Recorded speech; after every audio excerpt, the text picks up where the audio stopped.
First, you lead us off in the Pledge of Allegiance. Sure. I pledge allegiance to the flag of the United States of America and to the republic for which it stands, one nation, under God, indivisible, with liberty and justice for all. Pastor Cook, go for the invocation.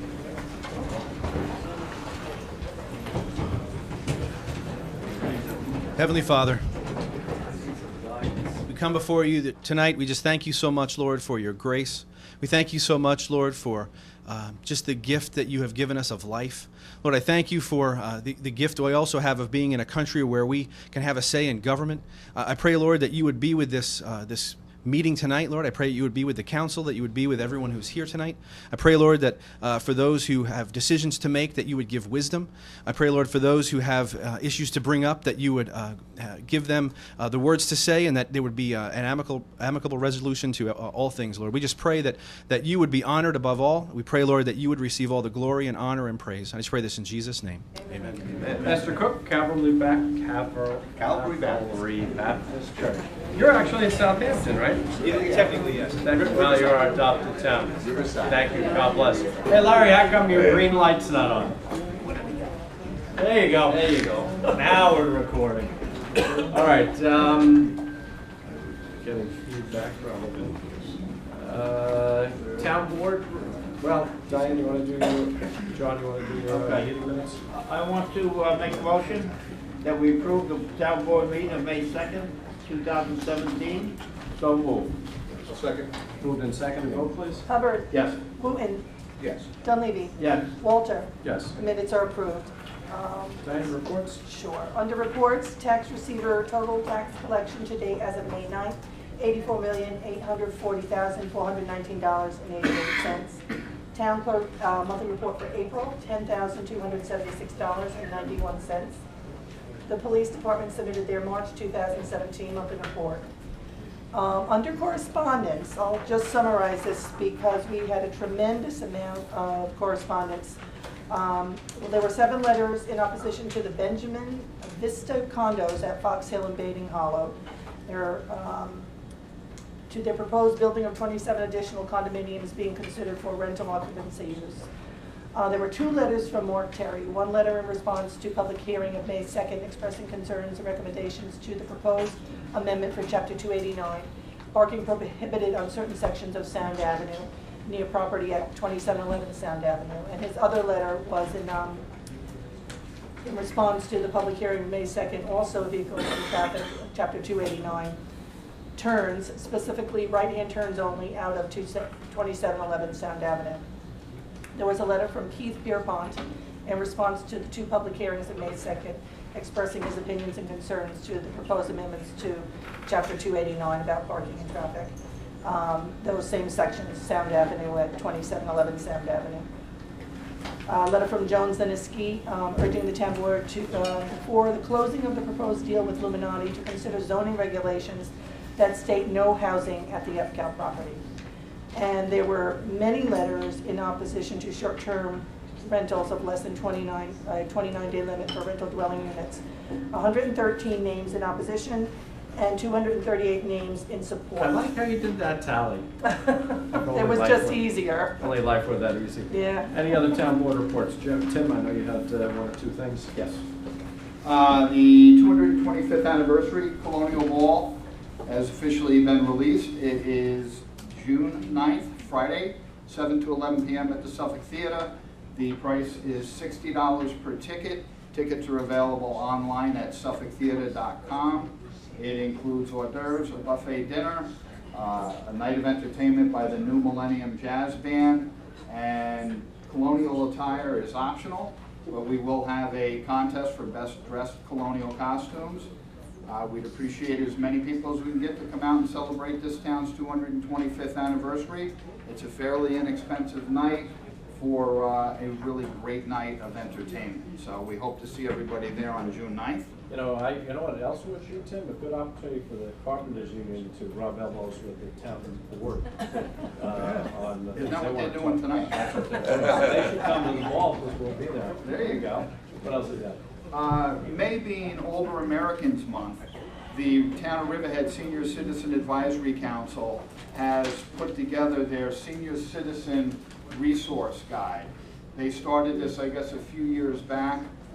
It's an excellent collection of information, actually for anybody if you go through it, and it's things that everybody of all ages can use, but it's specifically geared for the seniors. And I just wanted to let you know where copies of this will be available.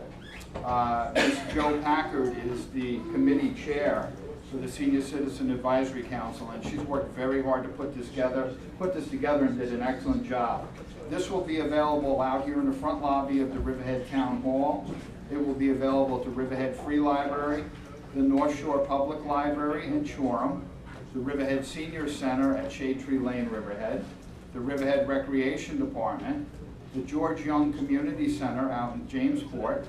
It will be available online at the town's website, www.townofriverheadny.gov. And if you live in one of the many senior communities in the town of Riverhead, whether it be Saddle Lakes or any of those type of communities, there will be a copy of this in your recreation center or your clubhouse. So I urge you to take a look through it. Excellent information. It's been most recently updated with good numbers and good contacts, so any seniors looking to get some information, it's a great source. And Carol Sclafani spends a lot of time on that with Joe. Yes, yes, Carol does a lot of work for that. Also on that, the library and town hall, if you just want one page to take home with you, we will make copies for you for that one page so you can take it home and look at it. So, you know, it's hard for everybody to memorize the book when you're looking at it. But if you have 2 or 3 pages you want to bring home with you, the library or town hall will make copies for you to bring home. All right, any other committee I reports? just want to say something. I want to congratulate our Riverhead High School girls golf team. This is the first time that they won their division and they were into the finals. It's just sad that they didn't win the finals, but it's the first time the girls golf team have won their division, so we're moving ahead, and I want to congratulate. And our town attorney's daughter plays on that golf team, so I want to. And she's a better golfer than the town. That's right. Granted. On that same note, this year the Riverhead High School boys lacrosse and girls lacrosse teams went to their first playoffs in the history of their programs. The boys played yesterday and lost a tough battle to Northport, so they've been eliminated in the first round of the playoffs. The girls, however, won a nail-biter today, 10-9, and they will advance to the second round of the playoffs. It's the first time, that's their 7-year career, 7 years in existence for the girls at the high school level. And we're just very proud of that. I started lacrosse many years ago for the kids in the community. Love the sport, and it's so great to see it come to fruition and see the young guys and girls taking it to the playoff level. It says a lot. So congratulations. So we have to congratulate the high school and the kids that play sports, and also the academic kids. We have a lot of academic kids that don't play sports, and they do very well in our high school. So that, all those golf courses and all those lacrosse lessons have paid off. Correct. All right, any other committee reports?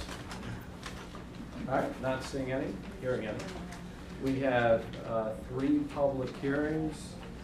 The first one was scheduled for 7:05, it is now 7:09. I'm going to open up the public hearing for the consideration of a special permit application for the expansion of a non-conforming professional office for use for Jeffrey Nazar, located at 189 Main Road, Aquabog. And I believe we have a representative of the applicant that's going to present the application. Good evening. Mr. DeLuca, how you doing, Professor? Do you swear that the testimony you're about to give will be the truth, the whole truth, and nothing but the truth, so help you God? I do. Thank you. I'm back here tonight. We've completed many of the requirements that were required in Resolution 422 for the special permit that was granted back in 2014. The resolution was May 15, 2014. We were given several items to complete.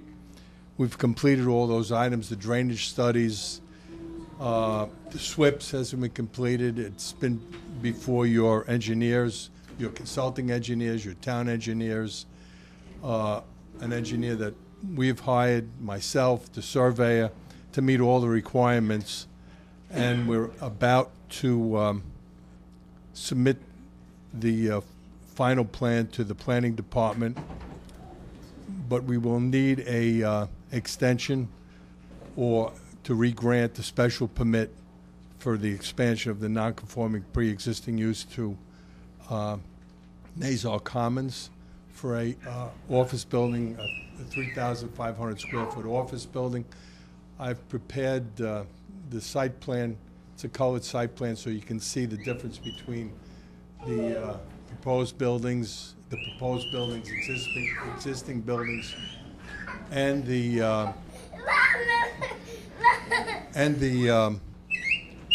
proposed parking. He's really excited about this public hearing. And you wish us to incorporate the comments and the prior public hearing into this record? With the initial permit, we had to renew the zoning board of appeals, which has been done. So we have 3 years extension on that. And before we can hand it into the planning department for their final site plan approval, we need a extension in the special permit or to reestablish the special permit. Could you hand in the affidavits and mailing? I'm sorry. Affidavits of posting, mailing? Yes, I already handed it into the town clerk. Okay. I'll obtain any questions from the board. Does the board have any questions? No. All right, we'll open it up to the public. Does the public wish to be heard on this matter?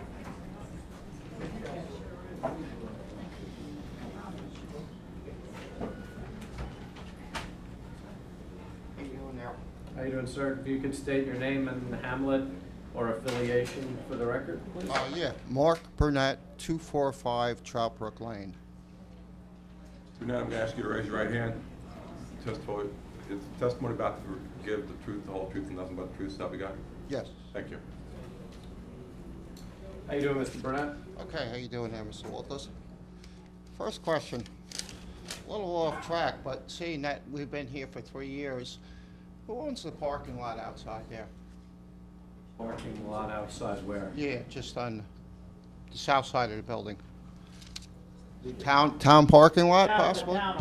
Okay, because there's a pothole that has been here since we've been coming here that still hasn't been filled. Okay. You know, Just trip if and you could fall. keep your comments to this, where the asphalt plants are opening up and we are filling potholes now, but if you could keep your comments to this, I would Okay, appreciate yeah, it. it's just been 3 years. Okay, just, you know, one of the concerns is that we have so many empty buildings in town. You know, Wall Bombs, Sports Authority. I would say some of the new medical buildings by Doctor's Path that have sewer systems hooked up and stuff. What about sewage for this proposal? Cesspools? Goes through the Suffolk County Health Department. What we'll do is we will have Mr. DeLuca will write your questions down and answer them at the end, and we'll answer all the questions at the end. But it is governed by Suffolk County Health, and it would be septic. I'll answer that, but just if you state your questions, Mr. DeLuca will address them at the end. Okay. You know, it just seems such a shame to have all those empty buildings and then to be ripping down woods and stuff. All right. Subdivision lot on a file map. And, you know, one of the things, when we moved there in '93, we accepted that there was an existing doctor's building, all right? Never thinking in a million years, me and the neighbors, that we would have additional buildings put in our backyards. And then one of the things that's still scary is the change of plans. First there was 90 tractor-trailer loads of fill. Now it's going to be 60 drainage pools. I mean, it's, you know, anybody really check this out, or it's just shooting from the hip? All done through engineering. Okay, all right. I would say that's pretty much it, except, nobody wants to see the value of the houses go down and, buy additional buildings right there. And once again, all the empty buildings on 58. Well, I think largely the building owned by Israel's is accounted for. I think if it's not 100% full at this point, medical offices are becoming a prime. In fact, we may have some competition for some medical offices with the new Northwell Health System. So medical offices are not vacant. By Doctor's Path, they kind of are. If they're not all full now, they're all accounted for. Are you guys doing anything to promote the empty buildings with plenty of parking on 58? Absolutely. Okay, all right. All right, so is that the end of your questions? I'll let Well, yeah, one other thing is that the rural corridor, why was it made up? This application has been submitted pursuant to the zoning code, and what is the zoning here? Mr. DeLuca, is it rural corridor? It is rural corridor. So this is a specially permitted use within that zoning district. So this was all done as part of the master plan. So it's a special permit because of expansion. Was that before the rural corridor or after? Okay, right. So that's, it's Right, a special apologize. permit. I can't hear you. It's a special permit because the use was established before the zoning was put in place in 2004, 2005, establishing that particular zoning use district. Under our code, an individual who has a pre-existing non-conforming use has an opportunity to come to the town board by a special permit mechanism to expand upon a previously established and lawfully established non-conforming use. That's a little confusing. Well, that's what the zoning law allows, sir. Okay, I just wonder I why apologize. the law was made. All right, that's about it, guys. Thank you. Let's wait. Does anybody else wish to be heard on this matter? Please step up. Please step up. Good evening. I'm Agina Rigdon. I own 235 Troutbrook Lane. Say the name again one more time. Agina Rigdon, 235 Thank you. Troutbrook Lane. Would you First raise of your all, right hand, please? Yes. The testimony about to give will be the truth, the whole truth, and nothing but the truth, so help you God. yes, sir. Thank you. First of all, let's start back at the beginning. I was not notified back in your decision of 2014 originally, and I owned the house since May of 13, and I did send Mr. Walter a letter August 20th of 2013 after doing a substantial review of the property, which had not been, by the way, answered. And I wasn't afforded a look at the site plan. Would you mind if I looked at it? You can take a look at it. The site plan is available for public to look at any time they wish to.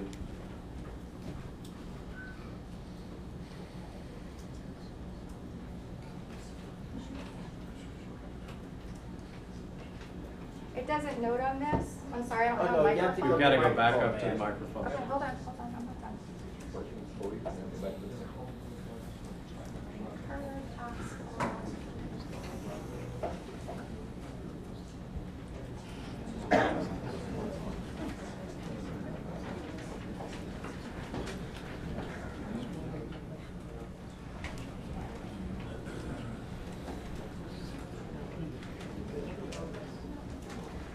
Okay. It doesn't note who flagged the delineated wetland boundary, We will ask Mr. DeLuca to tell us who flagged it. first of all. Second of all, like I said, I wasn't notified, and I should have been notified. Were you notified this time? I was notified this time, but not all the other times. This time is the hearing where the previous hearing was incorporated into these comments, but we're here under this hearing, not the previous one. Okay. I didn't see a whole lot of engineering details or sanitary details in the plan. All of them, Mr. DeLuca can address. You are aware of the fact there's a freshwater wetland reservoir that runs under my home, and this particular area is a retention area for runoff from all the farms that are across the highway on the north side of the highway. Okay. As you can see on that plan, test hole data hits water at 4 feet. That means he'll have to bring in a substantial amount of fill to be able to get to grade with the, 60 leaching pools, which will take up 3,000 square foot, roughly, if I'm going to guess. He'll have to dewater the area. I'm wondering if he did a speeds permit through the DEC. I'm wondering if he has letters from the DEC. And I'm sure he probably doesn't, because I'm the one that did the original data. Also, it doesn't look like the project's designed pursuant to Section 402 of the Clean Water Act under Article 17, Title 7, 8, and 70 of the ECL, nor the Environmental Conservation Riverhead Chapter 110 under classification of wetlands W4 for stormwater management. Also, I would like to make Mr. Walter and the board aware of the fact that this is a very sensitive freshwater wetland area. There are various different species and topography changes making it a retention. If I could get your attention, if you can text while I'm talking, that'd be great. I'm corresponding with staff. You can speak. It's just rude. I am paying attention. It's a very sensitive freshwater environmental area. There are hundreds of species in there indicative to freshwater wetlands, particularly at least 12 different types of fern, as well as an impatient species, otherwise known as the jewelweed and/or touch-me-not. And I'm not sure if you folks are aware, because you guys don't have multiple certifications from Rutgers, but the impatiens is a primary food source for the hummingbird, as well as many other songbirds in our area. And I see that that small area of freshwater wetlands has a little protection with no drainage details. However, that freshwater wetland, and I'm going to tell you now, and I know Mr. DeLuca, the architect, will tell you as well, that it was originally flagged by Glenn Just, who has zero experience. A couple years in Stony Brook biology, never graduated, and a year under his belt with Stony Brook biology division before he decided to go out on his own.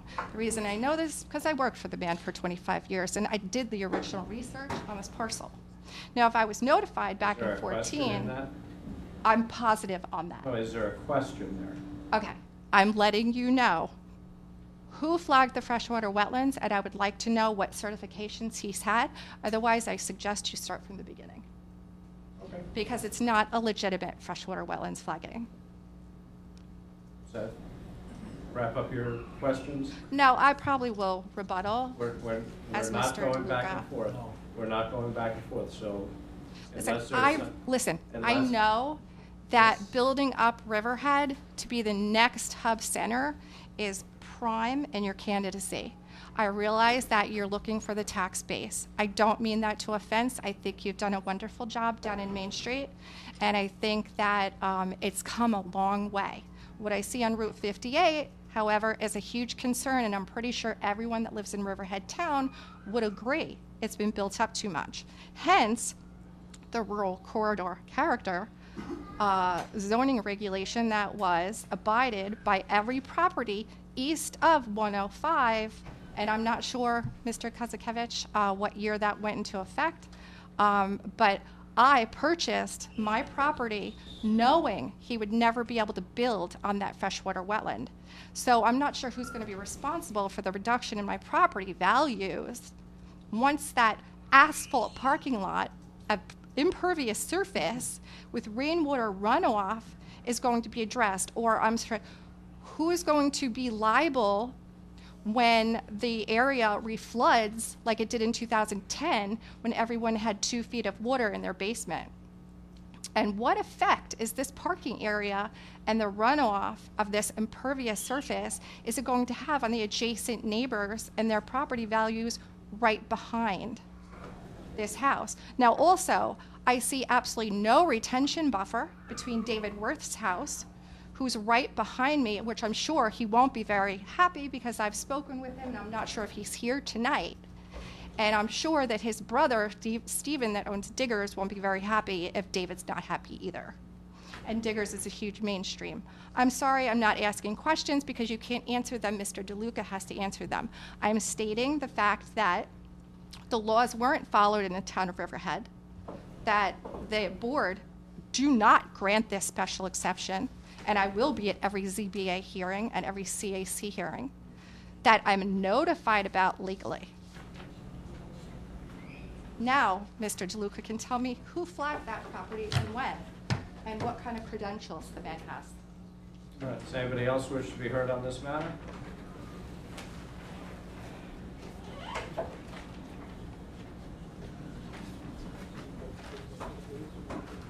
My name is Joan Burnett. I live at 245 Troutbrook Lane. Swear the testimony about to give be the truth, the whole truth, and nothing but the truth. So I go. do. Thank I you. just want to make one comment. Yes, we live right behind this doctor's office, and it has been a beautiful spot as far as wildlife and the water problems. But I don't understand how you can take residential property that's on Route 25 and put another professional building behind it, and then there's still another residential buildings. I don't get it. It's like you're just taking whatever's good in life out there and you're just throwing it up, throwing it to the doctors. I don't, I understand. This is a very good area for the hospital and for everything, but as far as taking care of what nature has given us, like Reverend Cook was talking about, okay, that's all I have to say. Thank you. Does anybody else wish to be heard on this application? All right. Mr. DeLuca? Okay, to answer some of the questions, yes, Northwell Health is taking back building now, and the expansion is supposed to be, may incorporate them. As far as the drainage goes, it's been, we do have SWIPs on it. It's been completed. We only have to change one detail, and that is completely done. There's not 60 or 50, there's a little over 40 drainage pools, 3 foot deep. It's about 144 vertical feet of drainage. A drainage study was done on the piece of property, as I said before. 3 different engineers looked at it, including town engineer, your consulting engineer, our consulting engineer, myself, and the surveyor, and we more than adequately satisfy. We're way over the required drainage requirements. As far as these wetlands are not on the DEC roll. DEC has no jurisdiction over them, and DEC didn't even have to be consulted. Joe Hall went over the property, and we do have a CAC permit that was completed. Who flagged the wetlands? Pardon me? Who flagged Glenn the wetlands? Just. And I might add, I think this young lady worked for Glenn Just, and I suggest that she talked to Glenn Just about his credentials. I'm not going to answer for Glenn Just, but Glenn Just was accepted as an accepted person to flag the wetlands, and he's been doing it for many, many years. So I can't, as far as I'm concerned, his credentials are fine, and the town accepted his credentials, and it's accepted all over Suffolk County. As far as the details go, all the engineering details that have to be provided will be provided. The drainage details were provided. There's, matter of fact, all the calculations are on the drawing. All the calculations for health department is on the drawing. Over 50% of the property is is green area, and a matter of fact, the wetlands is noted on that drawing, and the reason they were designated as wetlands, not because there was water there, because of the soil designation. As far as I'm answering all the questions here, the style of the building is going to be in a colonial style type of building.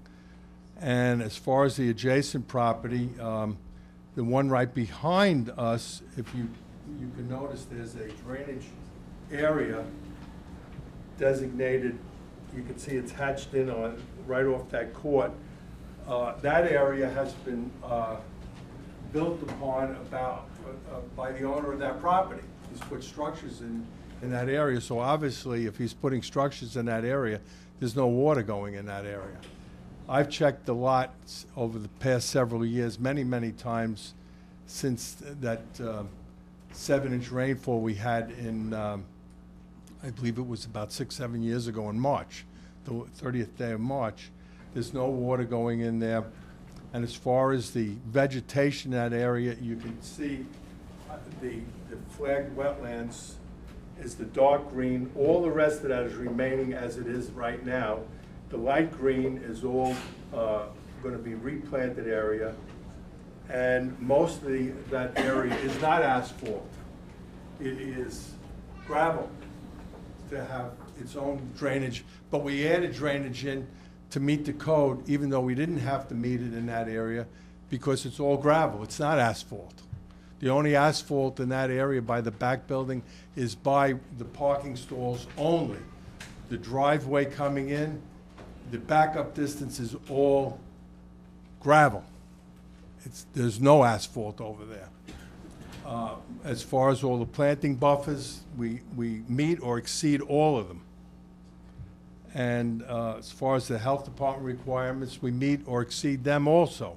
Do you have planning board approval at this point, or did you get? We had a letter from the planning board that was addressed to the town board before you granted the last special permit, and all those conditions on there as far as the drainage we've met. And that's when even before I came here, we had the SWIPs done, which we don't have to do before planning board, but I did it prior to planning board, so it would be done, those questions weren't going to be brought up. On the first, before we did this, the complaint was we didn't have enough drainage. Now the complaint is we have too much drainage.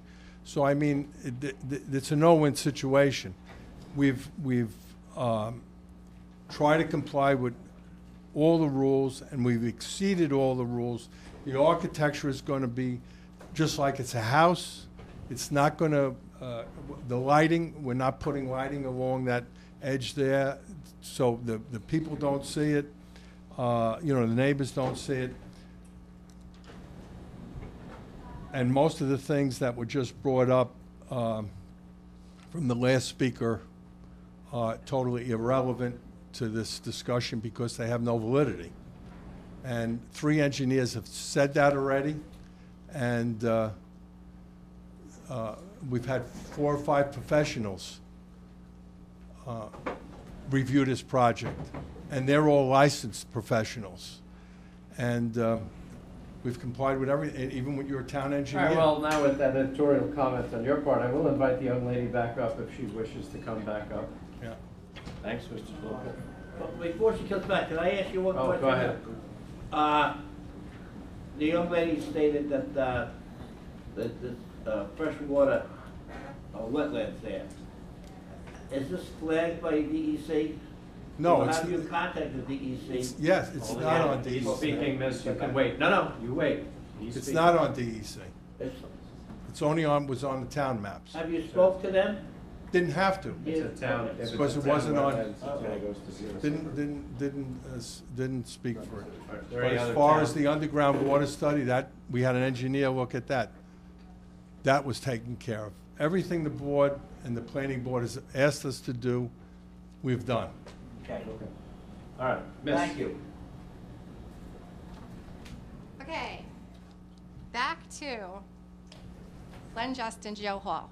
Okay, Glenn, Justin, Joe Hall were drinking buddies. Joe Hall would, Miss, I'm not okay, gonna, miss, I know anything Joe Hall with personally. the Miss, flag. No, I I know. loved Joe. Excuse I me, loved Joe. miss. What I'm trying to say is if you put it before the Miss. CAC now, it would Miss. have a different requirement. Miss Winham, I'm asking you, I know Joe Hall personally. So do I know that. So please. A lot of respect for that. I do too. Please I do. refrain Joe Hall from was that. fantastic, but I do need to make you aware that Glenn and Joe were good drinking buddies. Okay?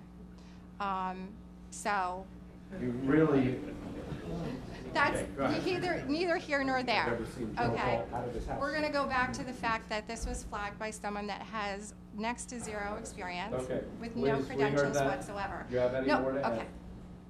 Mr. Walter, the flagging, if this was to go before CAC and our planning board right now, currently, the credentials are 12 pages long for who can and cannot flag a parcel. Glenn meets none of them. As far as I'm concerned, State wetlands? I'm sorry, Who That- sets these credentials? as far as the CAC is concerned, The town CAC? the town CAC has a list of requirements of who can and cannot flag. Glenn meets none of them. I will check into that. I will forward it to you if you'd like me to. As a matter of fact, yes, Mr. DeLuca didn't consult the DEC, and he should have actually consulted them, but the reason he didn't is because it's not on mapped freshwater wetlands maps. The reason it's not on a freshwater wetland map is because the DEC doesn't have the money to remap all of Long Island since 1983. That is the only reason it is not on the map. If they had the money to reflag it, it would be considered a freshwater wetland, and he should have consulted the state for advice. Okay. Regardless, CAC has a 100-foot wetland boundary setback from the wetlands flags delineated by a certified wetland delineator. This was not done. I suggest Mr. DeLuca go back to the beginning. He doesn't have to go to the beginning because we've got somebody on staff. Go back to almost the beginning. We've got somebody on staff that's very good, and I will consult with them in Jeff Seaman. I absolutely would be glad to meet Jeff Seaman on site. Okay. Is there anything else? No, I respectfully request that you hold this open. I will close the public comment portion and leave it open for 10 days as we normally do. So, does anybody else wish to be heard that hasn't been heard tonight? All right, we're gonna close public comment portion. Leave it open, what is today? 17th, so leave it open to written comments to actually, well, we won't do Memorial Day. We'll do it to May 30th for written comments.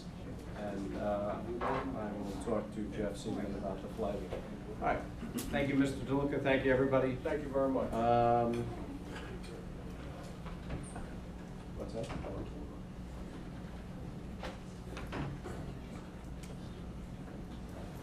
So we've got another public hearing that was scheduled for 7:10. And this is the consideration of a special permit application for Salius. Salius, are you here? Okay, you're gonna have to come up and present what you're doing. Salius, and how do you pronounce your last name, sir?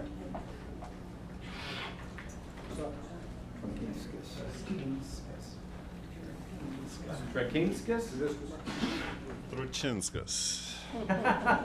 So you know. All right, this is a special permit application for Mr. Trick. For an escape quest at 120 West Main Street, Riverhead. Public hearing was scheduled for 7:10. It is now 7:38. Sir, would you like to, can you present the application, and did you give the affidavits of publish and mail to the clerk? Yes, we did.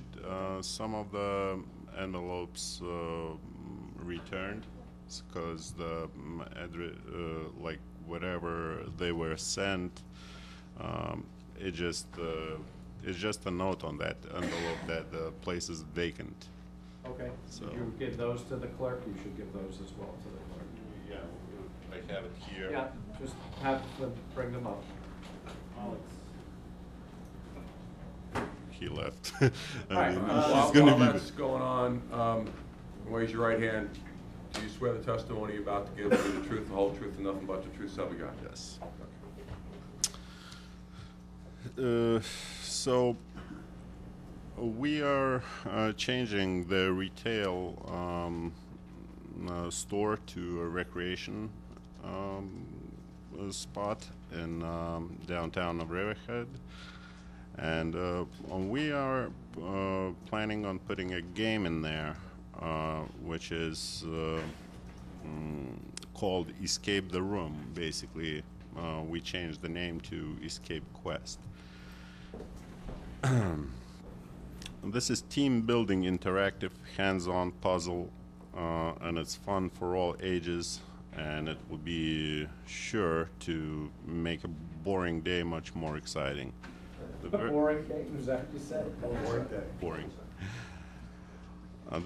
Our version of the game allows players to enter into a room with hidden puzzles and clues, and they have 1 hour to escape by solving those puzzles and finding the clues. Eventually, we are planning on putting 4 games in that building. We're gonna start with 1. It's gonna be with time, it's going to be differences in basically ages. We're going to classify, let's say, from 8 to 14 maybe, and then it's going to be pretty much a little older person who can solve much harder puzzles, and that's the plan. Any questions? All right, I think we sort of understand this is an escape room type thing. And does the board have any questions? No, I know you did come for the work session and explained what it was all about. Yeah. I researched it, so it's not like a fun thing to do. Okay. All right, town, any residents or anybody in the audience have any questions?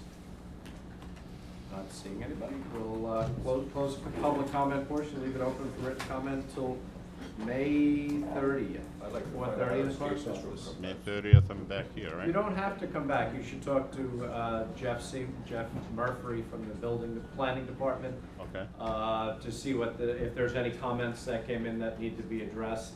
Okay. And if not, you can work with him as to what the next step is in terms of approval or not approval. Okay. I think people are in favor of it. So escape from the building. Right. You can escape now if you wish. I will. All right, sir, so we close the public comment portion and we'll leave it open for written comment just to May 30th. You don't have to do anything except talk to Jeff towards the end of the month, Jeff Murphy. Okay. All right, thank you. Thank you. So we have a third public hearing. It was scheduled for 7:15. It is now 7:42. We open a public hearing for the consideration of a proposed local law to amend Chapter 289 entitled Vehicles, Traffic, and Parking Regulations of the Riverhead Town Code, Parking Prohibited, Peconic Bay Boulevard. John, that's... Okay, this is a reference to Peconic Bay Boulevard, across the street from our parking lot by South Jamesport Beach and the boat ramps. What's happening is people are launching their boats and coming back out of Peconic Bay Boulevard and parking along Peconic Bay Boulevard. And Peconic Bay Boulevard is a narrow street that's very dangerous. So we don't want people parking their pickup trucks and trailers on Peconic Bay Boulevard. They should be parking in the parking lot. That is designed for that. So that's why we're putting no parking. Peconic Bay, 200 feet east of our boat ramp on the south side. All right, does anybody wish to be heard on this matter? Not seeing anybody? We will leave it open, close public comment portion, leave it open for written comments to May 30th, 4:30 in the clerk's office. So now we're going to take up resolutions. Does anybody wish to discuss a resolution that is in the packet? How you doing, Sal? Sal Mastropolo, Calverton. Oops. What do you got? Resolution 346. Okay, so, Dan, what am I doing with control now? That's the advertisement to be placed in the News Review. Hold on a second. Go left 17 Right. 0346. First question I have is, how did you determine the starting salary? I mean, there's no mention of a master's degree or a law degree. You're not leaving any room for This growth is in the future years. This is the CDA director. Salaries are these are on the salary charts to some extent. This is a civil service position that you have to take a test for. And so I think there's salary ranges that we operate within. And this salary is commensurate with the position, the outgoing CDA. Yeah, but see, that's where we go wrong. She has so many years of experience, and you're bringing somebody in new at the same salary she's leaving with. She grew that salary over 5 or 6 years. I'm going to say that we're bringing in somebody that is really, really qualified for this position. So you have somebody already. We have somebody. Why advertise it then? I thought we appointed somebody. It must be all these allergy pills I took. We have an interim director, so we are advertising. I thought you were speaking about the interim appointment. No, I'm talking about the advertising. We are advertising. Yes. Okay. It's not a secret. I like the person that we put in, but we are advertising. All right. Why don't we save the money of advertising it and just? We always do, and you know what? We've always advertised pretty much. We do. Okay. Pretty much everything. $350. This is a seasonal traffic control officer. You give it away on one end, and you pinch pennies on the other end. Traffic control officer has responsibility for a town car, and you're paying him $10.50. The recreation department pays more than $10.50 an hour. I don't disagree with you. Thank you. 351 is the same comment. I don't disagree with you.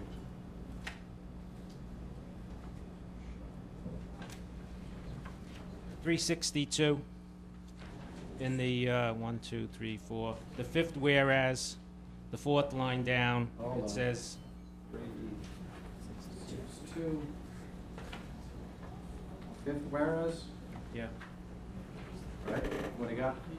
It says as prepared by Jeffrey T. Butler. Just fix it. Okay. 388. It sounds like we're due the money and now we're going to sue to get it. If we win the suit, does the county pay for our legal fees? No, I wish. Can we add that to the suit? No, you could, but they're not. It doesn't work that way. It's interesting, Sal. What really bothers me about this is the governor put together this ridiculous consolidation legislation where the town supervisors of all the towns have to sit with the county executive and talk about consolidating services. It's non-mandatory. It's mandatory for me to attend. It's mandatory for the deputy supervisor in my stead not to attend. The county executive, it's mandatory for him to attend. He's delegated to somebody, which he's not allowed to delegate it to under the statute. Oh, and by the way, you know what? They used as their poster child for this when they briefed us last week?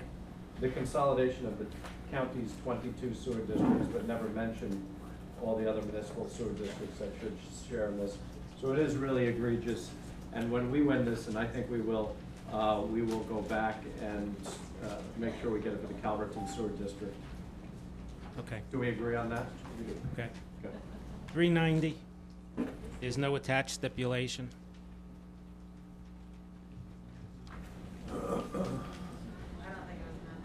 Yeah, we never Okay. attached. But which one? 390. You know, which one is this? No, it should have been attached, that's a mistake. It should have Should been? not be. No, I'm saying what employee, what?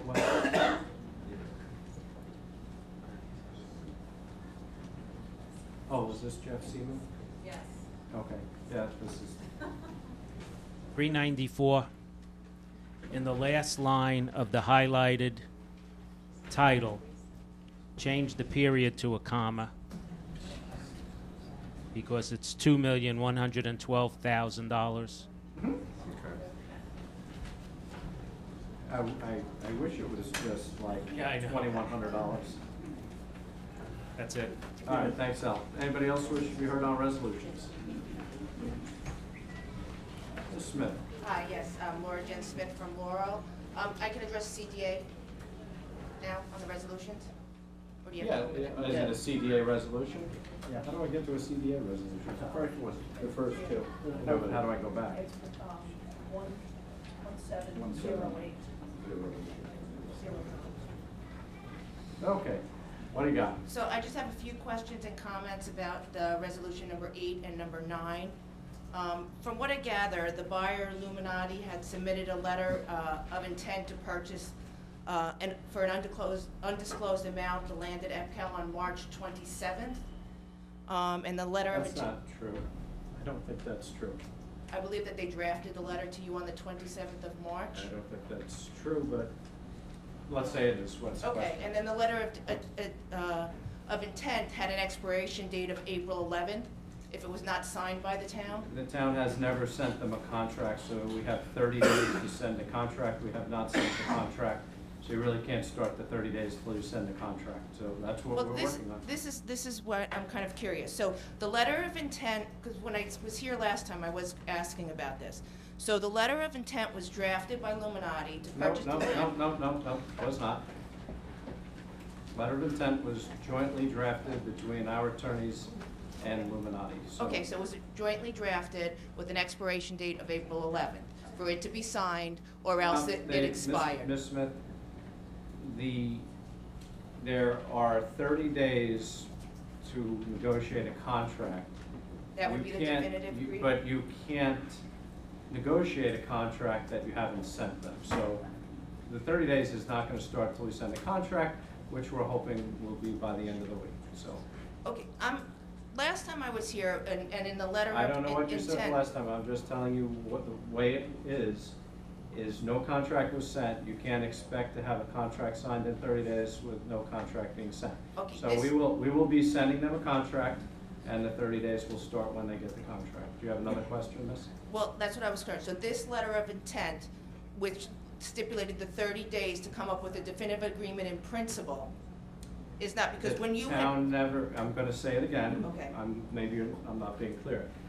We had 30 days to negotiate a contract. We draft the contract. You can't negotiate a contract that the seller hasn't sent you in draft form. So the 30 days is going to start when we send the contract to them, which should be the end of the week, which is why we're hiring this other law firm. I don't know how else to say that. Okay, so what was the definitive agreement in principle that was listed in the letter of intent Yes. that you signed? 30 days. No, but I'm just asking, in the letter of intent that you We're signed. not gonna, I'm gonna say it one more time, and I'm not gonna say it again. Okay, You have 30 days to negotiate a contract. You cannot negotiate a contract that you don't have.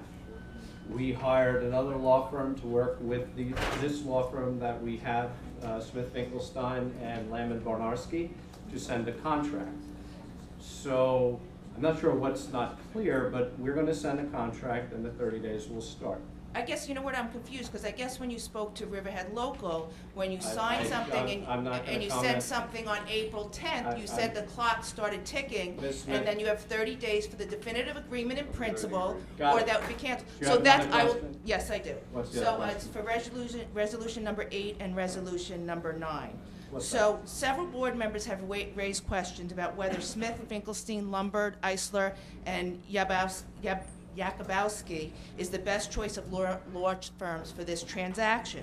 So I'm curious how the town conducted its search for an attorney, and what were the search tools that you used?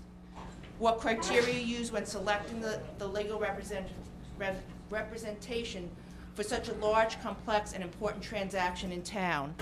Actually- Couple of the questions, go ahead, did you want to? So, the town attorney, deputy town attorney prepared a list of comments or questions for us to ask. We asked those questions.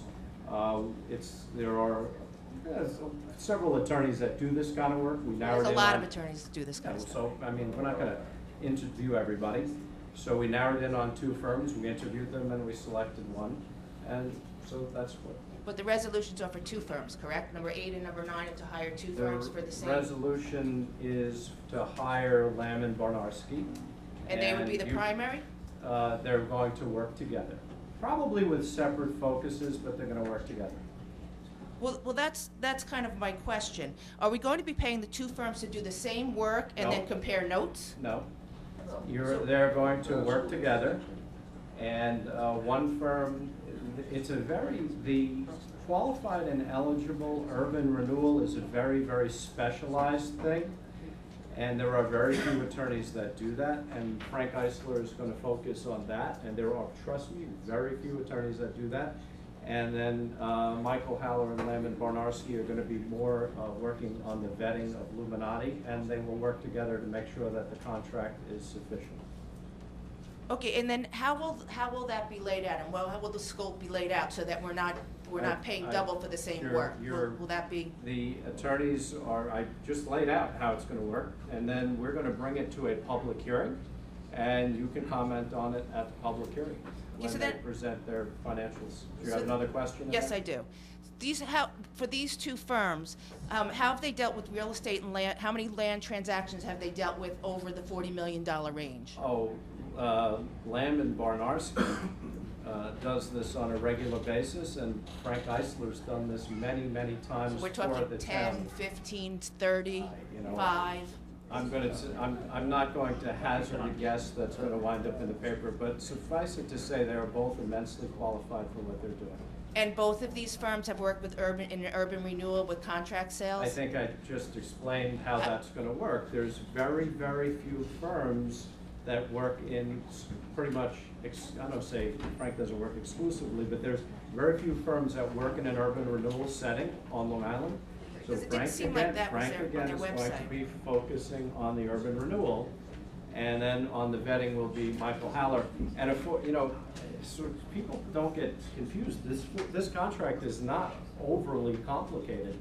It's a vacant. That's the problem. It is. No, it's not. It's a vacant land contract with an urban renewal component to it. And a $40 million, when you look at the transactions west of here, or even house sales east of here, $40 million is not, the largest thing since sliced bread. But the urban renewal does contain the development and timeline. So that would be applicable in the contract, correct? In an urban renewal zone. So it is more complicated than a basic land sale. Not that complicated. It should be. Okay. Well, if you want to overcomplicate it, you can, but we're going to choose not. It should be given that kind of scrutiny because it is complicated. For Eisler, if they've done more than one urban renewal, or is it only the urban renewal that they've done contracts here in Riverhead, or have they done it outside of Riverhead? We're going off this line of questioning. The town board is going to make a determination as to whether these two firms are qualified. We've worked with one firm for years and years, and we've interviewed two firms, and we're comfortable with that. So we're going to move forward.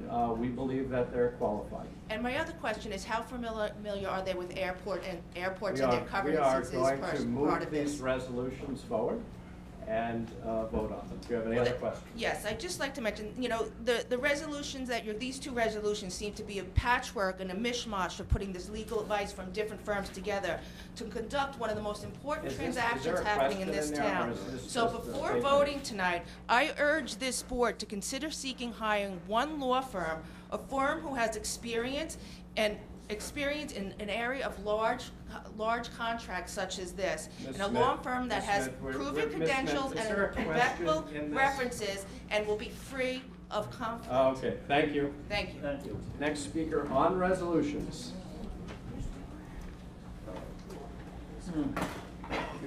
We've covered a lot of ground on those first two resolutions, so I prefer not to cover the same ground, if you don't mind. As they say in farming, I'm going to plow some new fields here. Good, that's what I want. I love new plowing. What do you got? This is on those two resolutions, however. Okay. Can you just state your sounds like name? the same field. I'm sorry, Phil, can you just state your name for the record? My name is Phil Barbado. I live at 211 Manor Lane in Jamesport. You've been deliberating, mostly behind closed doors, for weeks now on the intended deal to sell most of the remaining EPCAL acreage to Illuminati Aerospace. Phil, there's nothing behind closed doors. In fact, everything has to be in the public, and the public knows just about every aspect of this deal, except the financing, which we're going to know shortly. There's nothing behind closed doors. Everything is out in the open. Well, perhaps you can answer the 7 questions I've got let's here. hit me with the question. Let's see if I can answer it.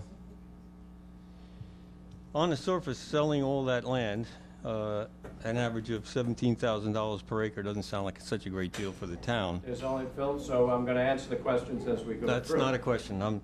My first question is, exactly what land is being sold, and who is it being sold to? So the land will be sold to, I believe it's going to be Illuminati Aerospace. I may not have the corporation name exactly. There's not even 600 acres developable. The town board controls 100% of the development. And here's where the interesting part is for anybody that's developing land. We did an impact statement, and we've always thrown that number of 600 acres out there, but it's honestly not a real number. When you get down to brass tacks, it's probably more like 450 acres of land. Irrespective of that, I should use irregardless, I think that's a word now. But anyway, irrespective of that, we've drawn the line in the sand that there's 600 acres developable. We have studied, and this is where people are just going really off the deep end with this. Do you know what 600, let me ask a question. Do you know what 600 acres developable means in Calverton? Do you know how big that is? Yeah. I'm going to tell you. I know you don't know because you probably haven't read the impact statement. 10 million square feet. The original Hauppauge Industrial Park was just about 10 million square feet. You know how many employees? You didn't read the impact statement. I get it. 10,000 employees. So anybody that thinks that anybody in Calverton or Wading River wants to see 10,000 employees and 10 million square feet is off their rocker. It's never going to happen. But we studied it. It's never going to happen because, now if you read the impact statement, you would know once you get above 5,000 employees, you would have to, which is why the housing component works for the traffic study, you would have to increase the size of Middle Country Road to 4 lanes without the turning lanes, and William Floyd to 6 lanes. Folks, it ain't never going to happen. You are never seeing 10 million square feet. You are never seeing 10,000 employees. We should just get off this 600 acres, but we had to study something, so we studied 600 acres. I think I probably answered your question. Are you saying that the way it's zoned today, that you could get 10 million square feet of development in that Read spot? the impact statement. That's what the impact statement studied. That's why you guys were all stuck on this 10 million, this 600 acres, and it's a great Grumman giveaway. I would never want to see them develop the 600, which is why it's more like 450 acres. And by the way, that's why housing has to work there, because any environmental, you know what, when the environmental groups don't support housing at EPCAL, you know what that's the equivalent of? We need to have renewable energy, but I don't want a wind farm in the Atlantic Ocean. This was designed, in theory, to be a live, work, play environment for people that were bringing jobs. So if you brought jobs, and for these workers out here, so if you brought jobs, they building the factories or building whatever Illuminati, whoever wants to build, once they build them, I would rather have the 300 employees live at EPCAL and not have to come out into Calverton and Wading River too much. In fact, I'll bet a lot of people would prefer that, they stay more in EPCAL.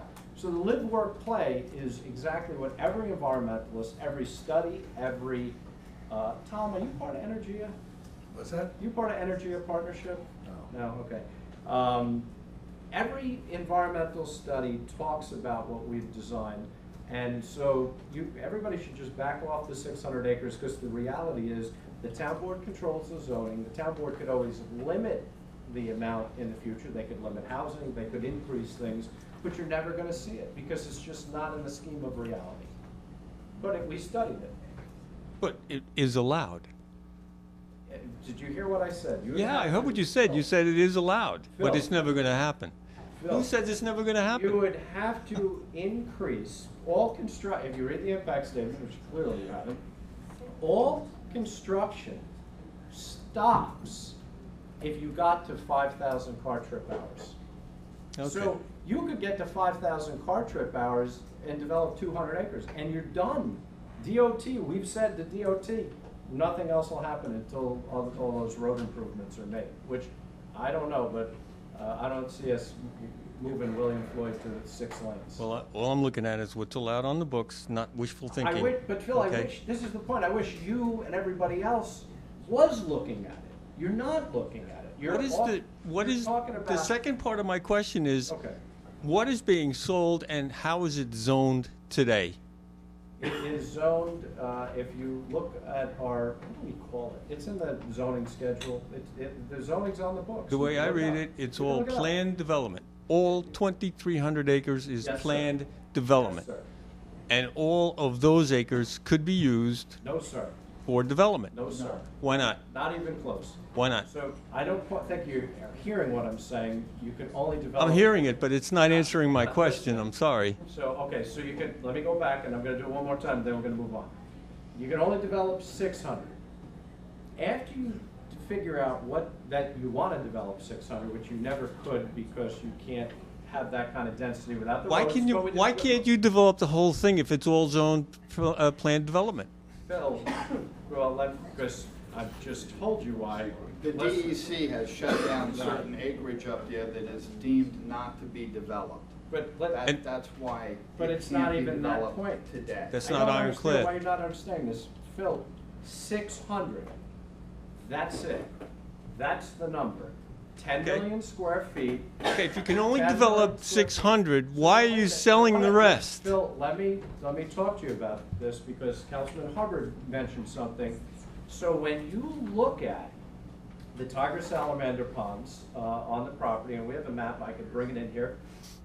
You could look it up online. The tiger salamander ponds, I think you go out 1,000 or 1,500 feet. It's not development.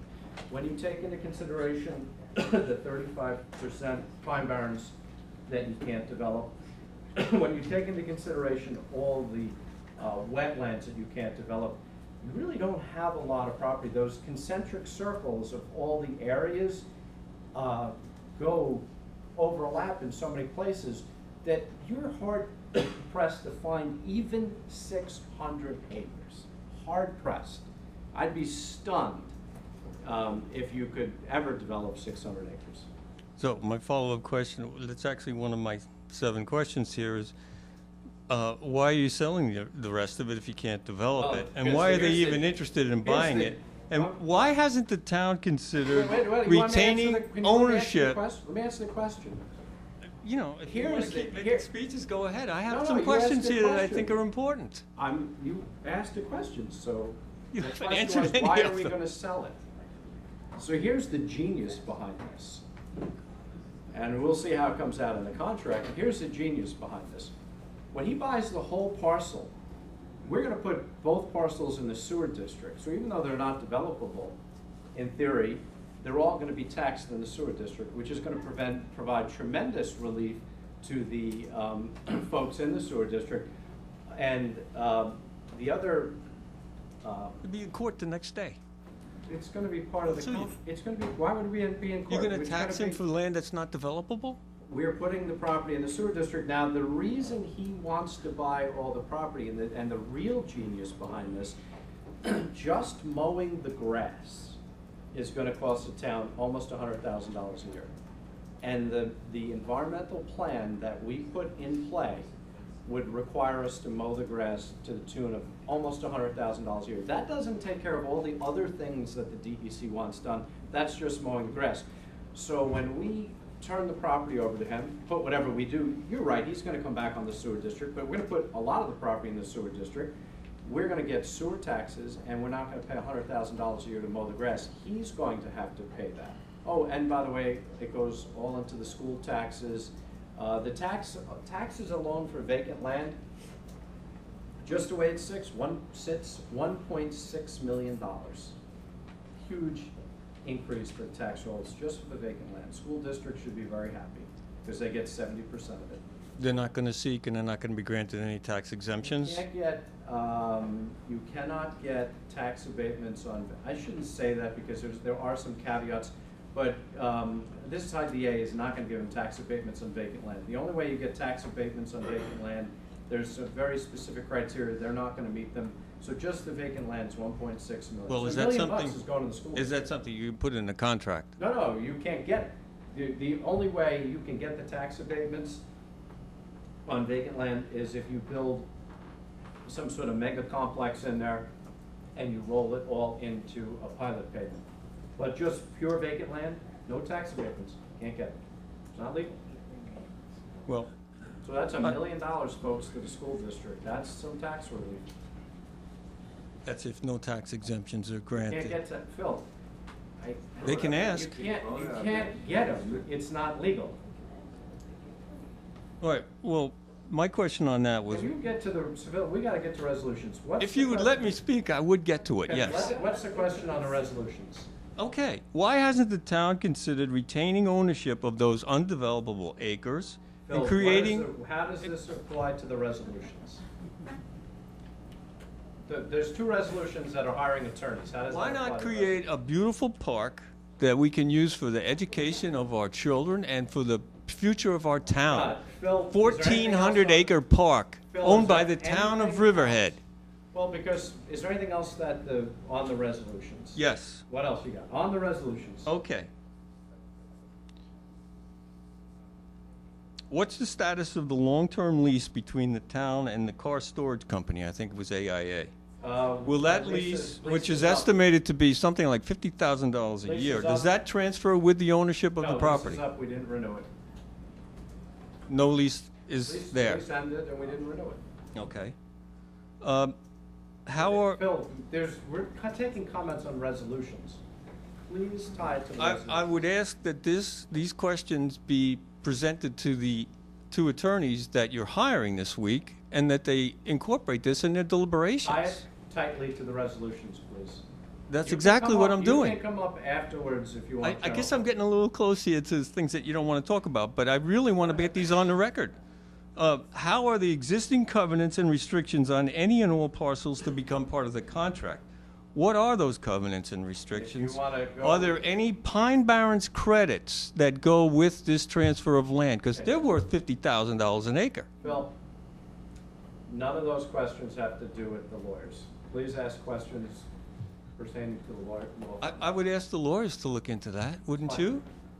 I can, at the end of the comment period, after we adopt resolutions, you can come back and discuss this for 5 minutes. You have anything else on the resolutions? Yes, of course. On the resolutions.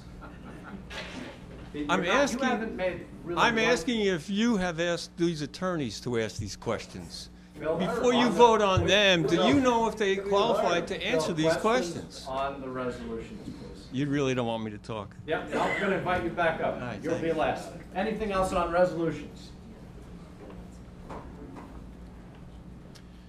John McAuliffe from Jean Court in Rolling Woods. You've answered part of it by saying there will be a later comment point. Yeah, if you have I'll send, questions, yes. no, I have one specific question, and looking at the letter of agreement and wondering the implications on your contract responsibilities. In the letter of agreement, for the first 7 articles, it's only a reference to Illuminati, and then in the 8th article in the confidentiality section, there's a reference to Illuminati and buyer. And I don't know, maybe that's just a technical meaning, but, How does that tie to the resolution? well, the question is, who are these lawyers negotiating with? Are they Illuminati. negotiating just, well, who is the and buyer? Illuminati is the buyer. Why is this language there, and buyer? Sir, I'll invite you to come back up after the meeting, but we're gonna take up resolutions. Anything else for the resolutions?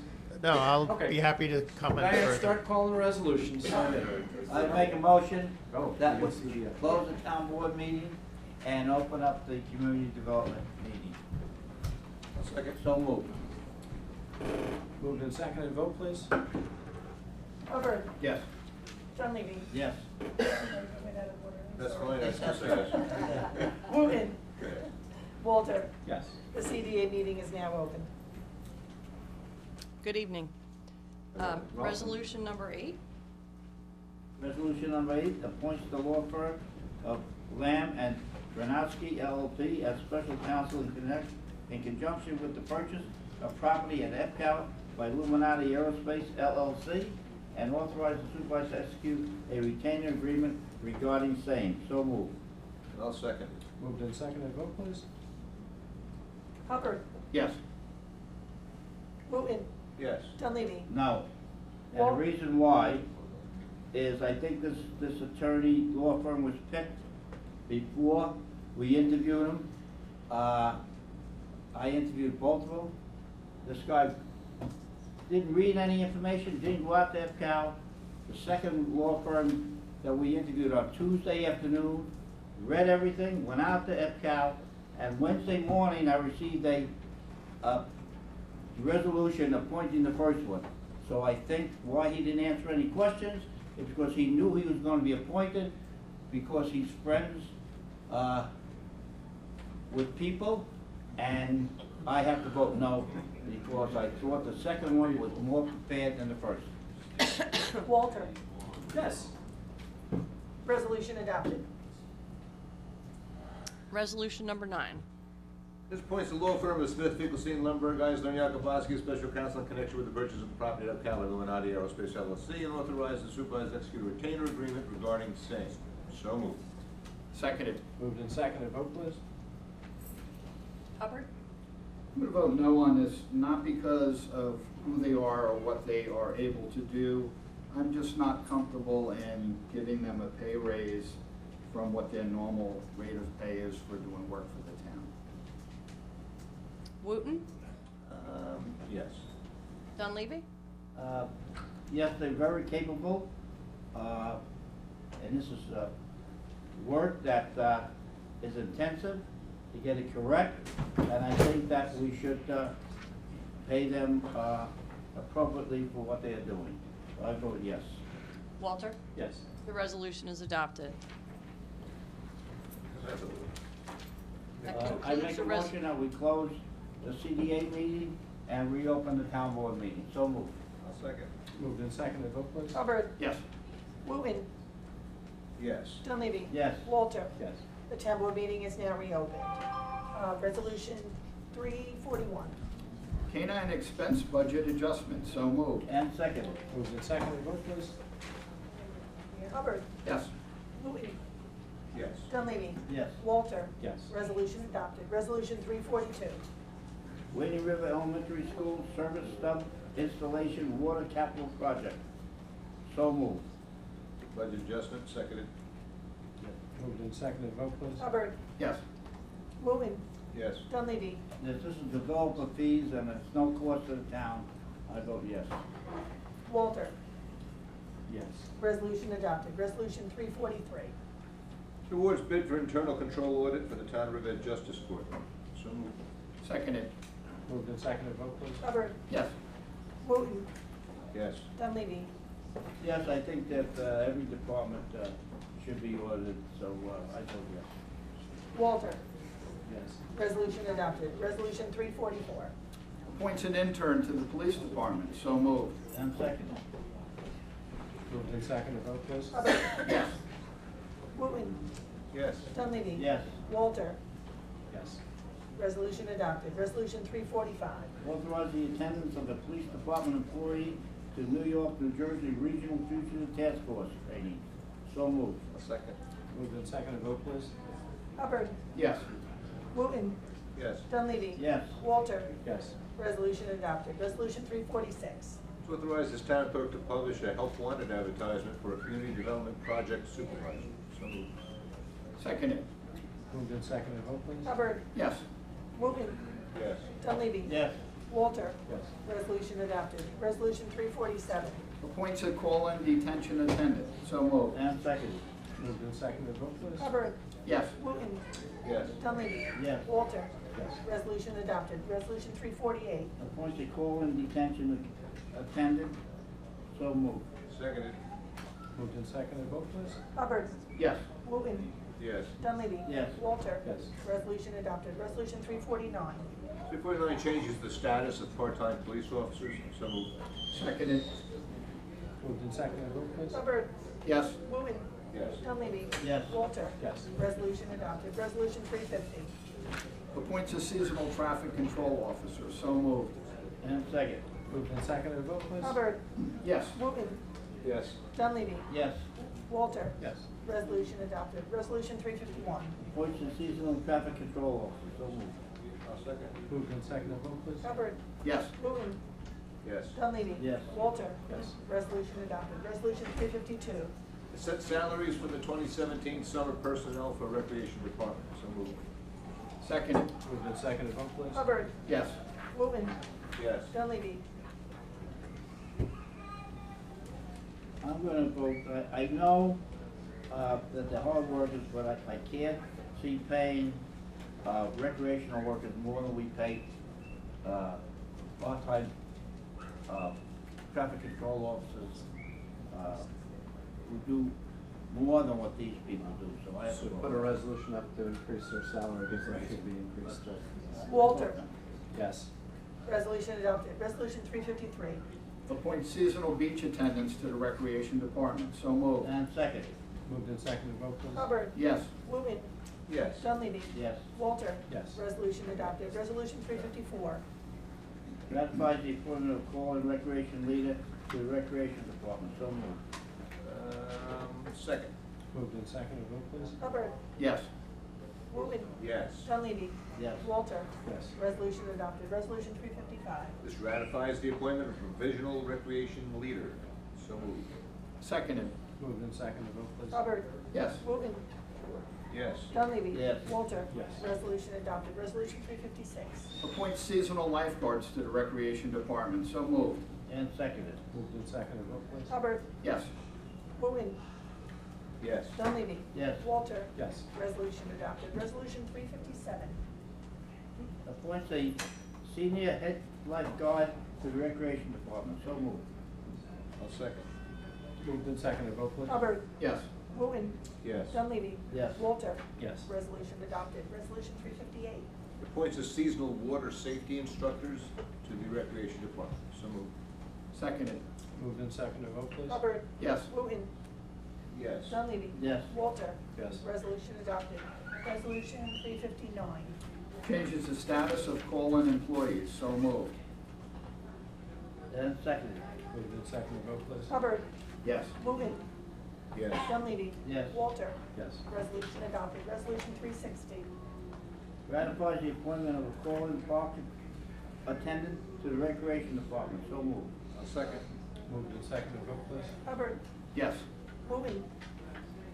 Yes. Dunleavy. Yes. Walter. Yes. Resolution adopted. Resolution 361. This ratifies the appointment of a call-in assistant recreation leader to the Recreation Department. So moved. Seconded. Moved and seconded, vote please. Hubbard. Yes. Wooten. Yes. Dunleavy. Yes. Walter. Yes. Resolution adopted. Resolution 362. Secret classification and determination of significance pursuant to secret for the Henry Pfeiffer Community Center, Norfolk Animal Welfare League Animal Shelter, 4062 Drummond Boulevard, Suffolk County Tax Map Number 600-135-1-36, Calverton, New York. So moved. And seconded. Moved and seconded. Amended too, as per comments from staff. Yes. As amended. As prepared, as prepared. Right. Second as amended. Hubbard. Yes. Wooten. Yes, sir. Dunleavy. Yes. Walter. Yes. Resolution adopted. Resolution 363. The resolution retaining the services of an appraiser, so moved. Oh, that's good. Yeah, seconded. Just, I would like you to amend the resolve that you're gonna send this to Mr. Hogan. I can't remember Mr. Hogan's first name. I want him to have this, or? So, We'll give you Mr. so on the bottom. Yeah, the property resolve, owner. You wanna add it to? Yep. Yep. John. That could be in the- Might be John Hogan, but no, John's the, It's not John. yeah, you're thinking of John, the committee, no, different. The owner's an LLC, Hogan LLC. Yeah, whatever it is, we gotta amend it to the property owner, so they know what's going on. As amended. Moved and seconded as amended. Vote please. Hubbard. Yes. Wooten. Yes. Dunleavy. Yes, we're gonna need a appraiser, for the sewer district extension, and, we have to, get him and buy a piece of property. So, we have to have an appraiser for it. Yes. Walter. Yes. Resolution adopted. Resolution 364. Authorizes funding application to New York State to support wastewater infrastructure feasibility study for South Jamesport. So moved. Second. Moved and seconded, vote please. Hubbard. Yes. Wooten. Yes. Dunleavy. Yes. Walter. Yes. Resolution adopted. Resolution 365. Order establishing lateral main extension to Riverhead Sewer District to serve Pro Healthcare at 896 Old Country Road, Suffolk County tax number 0600-108-03-24. So moved. And seconded. Moved and seconded, vote please. Hubbard. Yes. Wooten. Yes. Dunleavy. Yes, they're paying for the extension, so I vote yes. Walter. Yes. Resolution adopted. Resolution 366. Awards bid. Pro Healthcare Sewer Connection River Sewer District. So moved. Second. Oh, Pro Healthcare. Seconded. Move and second, vote please. Hubbard. Sorry. Yes. Wooten. Yes. Dunleavy. Yes. Walter. Yes. Resolution adopted. Resolution 367. Is an order, notice, declaration, and assessment of demolition and administrative costs as a lien and charge against the real property owner and real property located at 734 Osborne Avenue, Riverhead, New York, also known as Suffolk County Tax Map number 600-123-2-46. So moved. Seconded. Moved and seconded, vote please. Hubbard. Yes. Wooten. Yes. Dunleavy. Yes. Walter. Yes. Resolution adopted. Resolution 368. Order, notice, declaration, and assessment of demolition and administrative costs as a lien and charge against the real property owner and real property located at 168 Creek Road, Wading River, New York, also known as Suffolk County Tax Map number 0600-029-0130.1. So moved. And second. Moved and seconded, vote please. Hubbard. Yes. Wooten. Yes. Dunleavy. Yes. Walter. Yes. Resolution adopted. Resolution 369. Authorize the supervisor to execute a license agreement with Crown Recycling for the use of town yard waste facilities. So moved. I'll second it. Moved and seconded, vote please. Hubbard. Yes. Wooten. Yes. Dunleavy. Yes. Walter. Yes. Resolution adopted. Resolution 370. Okay. Very good, Mayor. Nice map. 370 awards bid for the purchase of used Elgin Street sweeper model, Broom Badger dual sweep or equal. Wow, I get one in for the town highway department. So moved. Nothing sweeps a road like a badger. Ooh, I guess not. A blue badger at that. Tim, you seconding that? Seconded. Moved and seconded, vote please. Hubbard. Yes. Wooten. Yes. Dunleavy. Yes. Walter. Yes. Resolution adopted. Resolution 371. Reappoints member to the Town of Riverhead Ethics Board. So moved. And second. Moved and seconded, vote please. Hubbard. Yes. Wooten. Yes. Dunleavy. Yes. Walter. Yes. Resolution adopted. Resolution 372. Adopts a local law to amend chapter 289 entitled Vehicle Traffic and Parking Regulations of the Riverhead Town Code, 289-10, parking prohibited, Beanie House Creek Road and Peconic Bay Boulevard. So moved. I'll second. Moved and seconded, vote please. Hubbard. Yes. Wooten. Yes. Dunleavy. Yes. Walter. Yes. Resolution adopted. Resolution 373. Authorizes town clerk to publish and post a notice of public hearing to consider a proposed local law for an amendment to the chapter 289 entitled Vehicles, Traffic, and Parking Regulations of the Riverhead Town Code, 289-10, parking prohibited, Baywood Drive. So moved. Seconded. Moved and seconded, vote please. Hubbard. Yes. Wooten. Yes to the public hearing. Dunleavy. Yes. Walter. Yes. Resolution adopted. Resolution 374. Adopts a local law to amend Chapter 289 entitled Vehicles, Traffic, and Parking Regulations of the Riverhead Town Code, Chapter 289-10, Parking Prohibited, Sound Avenue. So moved. And second. Moved and seconded, vote please. Hubbard. Yes. Wooten. Yes. Dunleavy. Yes. Walter. Yes. Resolution adopted. Resolution 375. Authorize legal action against the owners, tenants, occupants, and mortgagee of premise located at 18 Tide Court, Wading River, New York. So moved. I'll second. Moved and seconded, vote please. Hubbard. Yes. Wooten. Yes. Dunleavy. Yes. Walter. Yes. Resolution adopted. Resolution 376. Authorizes legal action against the owner, tenant, occupant, or mortgagee of premises located at 326 Fishel Avenue. Hey, Riverhead, New York. Remember that? Is that your house? That's not. Stand close, but not somebody. So moved. Seconded. Moved and seconded, vote please. Hubbard. Yes. Wooten. Yes. Dunleavy. Yes. Walter. Yes. Resolution adopted. Resolution 377. Authorizes legal action against the owners, tenants, occupants, and mortgagee of premises located at 334 Sweezy Avenue, Riverhead, New York. So moved. And second. Moved and seconded, vote please. Hubbard. Yes. Wooten. Yes. Dunleavy. Yes. Walter. Yes. Resolution adopted. Resolution 378. And before I read this one, this is the last one, I just want to thank our deputy town attorney who's handling, these are all overcrowded housings that were sent to Supreme Court. And I'd just like to thank the department and the deputy town attorney who's been working on this for the last 3 months. Authorize legal action against the owners, tenants, occupants, and mortgagee of premises located at 1015 Parkway Street, Riverhead, New York. So moved. I'll second it. Moved and seconded, vote please. Hubbard. Yes. Wooten. Yes. Dunleavy. Yes. Walter. Yes. Resolution adopted. Resolution 379. It awards bid for snack vendor for Stotsky Park. So moved. Seconded. Moved and seconded, vote please. Hubbard. Yes. Wooten. Yes. Dunleavy. Yes. Walter. Yes. Resolution adopted. Resolution 380. Awards bid for a snack vendor at Wading River Beach. So moved. And seconded. Moved and seconded, vote please. Hubbard. Yes. Wooten. Yes. Dunleavy. Yes. Walter. Yes. Resolution adopted. Resolution 381. Determines that the improvements for the Riverhead Fire District located at 303 Hubbard Avenue, Riverhead, New York, upon moral balancing tests exempt from formal site plan review and chapter 301 of the town code of the town of Riverhead. So moved. You want to correct, it's the Monroe balancing test, not the moral, because that'd be a whole different role. I'll second it. Moved and seconded, vote please. Hubbard. Yes. Wooten. Yes. Dunleavy. Yes. Walter. Yes. Resolution adopted. Resolution 382. 382 approves the Chapter 255 application of the Long Island Wine Council for the Back to Our Roots Wine Festival on August 5th, 2017. So moved. Seconded.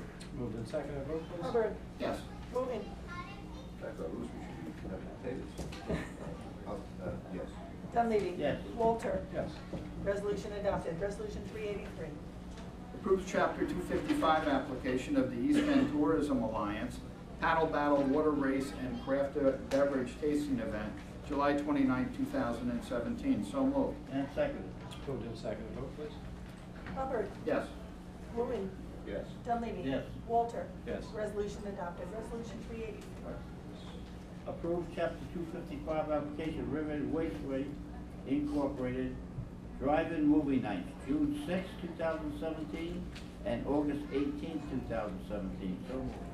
Moved and seconded, vote please. Hubbard. Yes. Wooten. Seconded, yes. Dunleavy. Yes. Walter. Yes, Tommy, can you shut that door up there? You gotta reach that switch, and Larry, if you can't, then have somebody do it so it shuts. Thank you. Resolution 384 is adopted. Resolution 385. Approves Chapter 255 application of Riverhead Raceway Incorporated for the Island Import Day Car Show on June 4th, 2017. So moved. Seconded. Moved and seconded, vote please. Hubbard. Yes. Wooten. Yes. Dunleavy. Yes. Walter. Yes. Resolution adopted. Resolution 386. Sets the date and time of the Great Riverhead Cardboard Boat Race. So moved. And seconded. Moved and seconded, vote please. Hubbard. Yes. Wooten. Yes, August the 6th, rain or shine. Dunleavy. Yes. Walter. Yes. Resolution adopted. Resolution 387. Appoints member to the Riverhead Industrial Development Agency. So moved. Second. You ever do anything with that other person? Yes. Larry, you can't give, it will shut.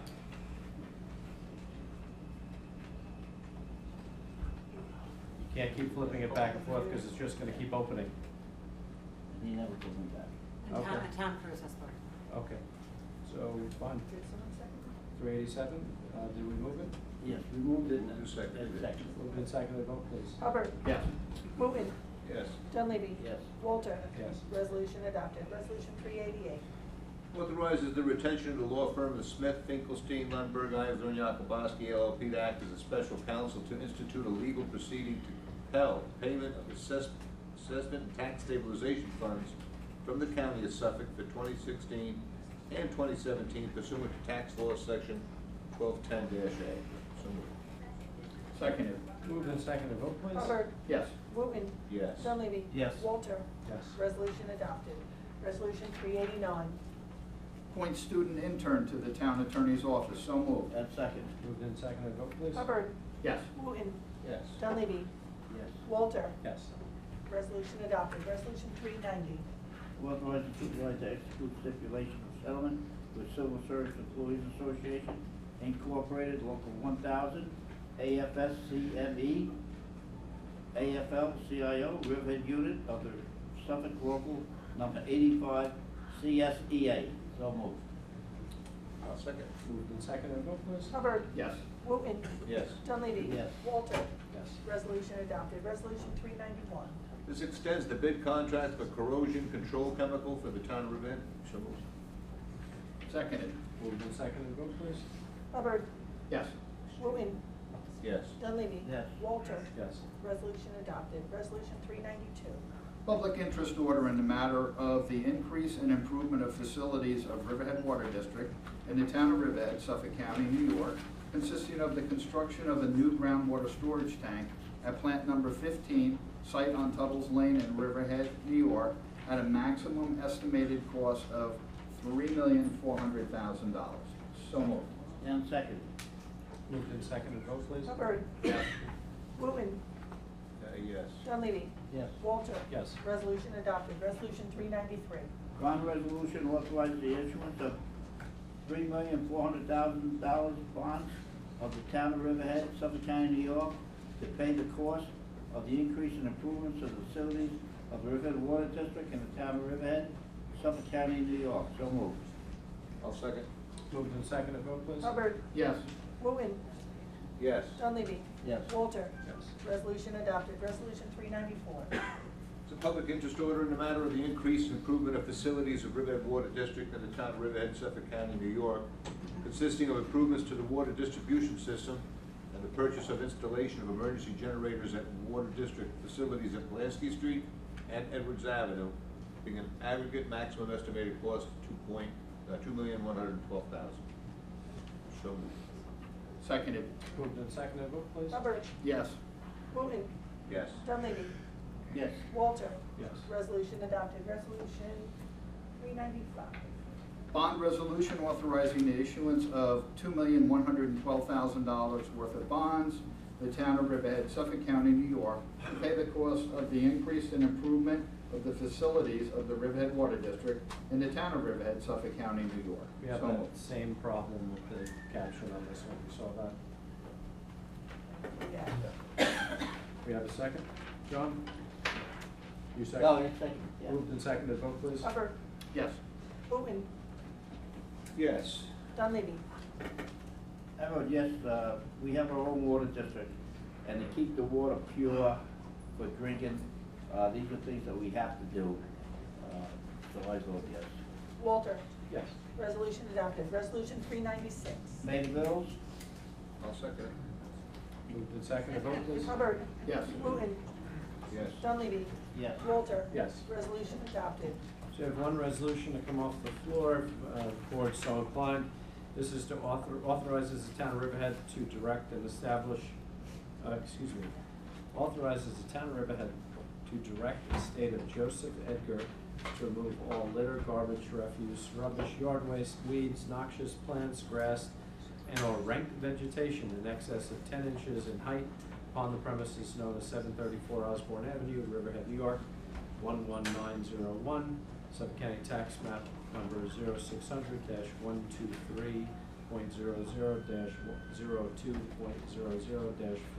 0600-12.00-02.00-46.000 pursuant to Riverhead Town Code, Chapter 251. Can I make a motion, we take resolution 397 off the floor. So moved. Second. Moved and seconded as to take the resolution off the floor. Hubbard. Yes. Wooten. Yes. Dunleavy.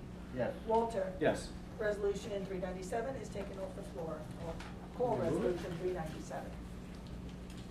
Okay. Oh, do I have to read it now, my lord? All right, 397, this is what he says. Authorizes the town of Riverhead to direct the state of Joseph Edgar to remove all litter, garbage, refuse, rubbish, yard waste, weeds, noxious plants, grass, or rank vegetation in excess of 10 inches in height upon the premises known as 734 Osborne Avenue, Riverhead, New York, Suffolk County Tax Map 600-123-2-46, pursuant to Riverhead Town Code, Chapter 251. So moved. Second. Moved and seconded, vote please. Hubbard. Yes. Bootnick. Yes. Dunleavy. Yes, if anybody goes past this house, Take a long way with it. it's really, the wood that should be brought up, there's people staying, living there, that shouldn't be there, and it should be cleaned up, for the residents, the neighbors in that neighborhood. So I vote yes. Walter. Yes. Resolution adopted. All right, we open up this portion of the town board meeting for public comment. We ask you to limit your comments to 5 minutes. Does anybody wish to be heard this evening? You came up already. Is there anybody else that wishes to? Okay, sir, go ahead.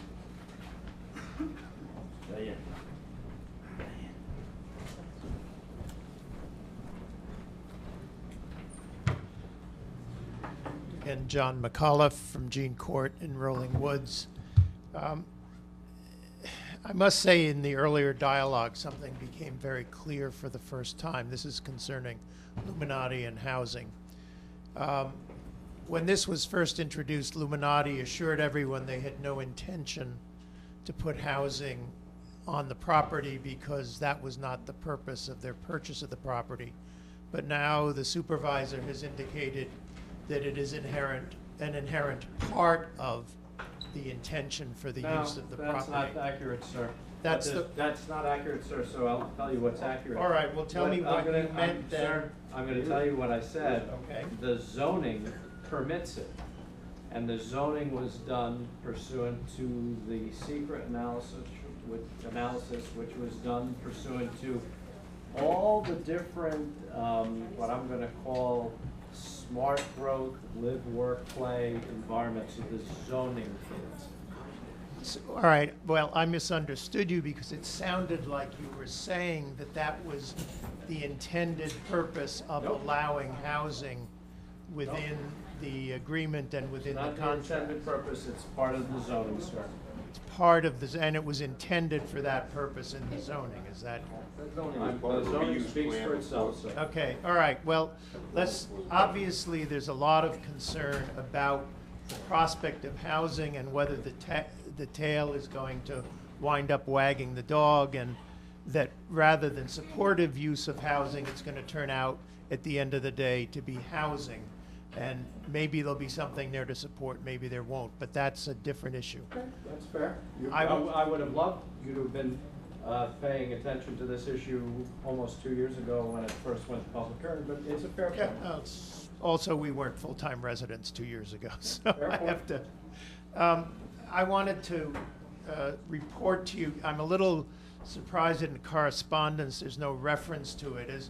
So we understand that this petition system of change.org, which now has 91 signatures, is supposed to be feeding each signature to members of the board, and The only way the town clerk gets them is if you submit them. okay, but so the fact they come electronically. Nope, you have to submit them. All to right, the well, town. we can certainly do that. There are apparently another additional, at least 80 signatures on paper, so we're now around 170. You understand, though, that there's no proposal to build housing at Epcot? We understand, but we're very concerned that when you list in the agreements, in the letter of agreement, you specifically prohibit or preclude commercial air service. You don't specifically preclude housing. You understand why the housing was put in there? Understand what you said about it today and Right. what's been said at other times, that, What's- but not everybody agrees with your premise. That's, It's not, the housing, you are running contrary to pretty much every environmental group out there and what you're trying to do. Every single study that we've looked at, we had students from Stony Brook that look at this, we had different scholars look at this. What you're doing is contrary to everything that's happening in yeah, but South Sean, you know, the counter argument to that is the moment you put housing there, you essentially have foreclosed the probability of serious economic development. That's not true. Because the people who live there are not going to want. Where'd you move from, sir? We're in Westchester. Okay. And we've had a Have you house ever here. driven through We've Hop had a Hog? house here for 25 Okay, years. have you ever driven through the Hop Hog Industrial Park?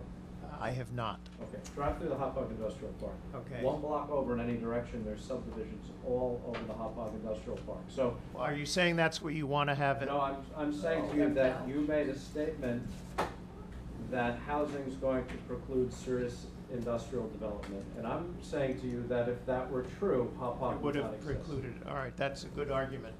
Let me just, wanted to say, well, I wanted to raise, You have 5 minutes, and Okay. I keep interrupting, so. All right. keep I wanted going. You only to- have about a minute left, sir. to again ask you to clarify this language which is in the letter of agreement, which at one point just says Illuminati, and at another point, including in the confidentiality section, talks about Illuminati and buyer.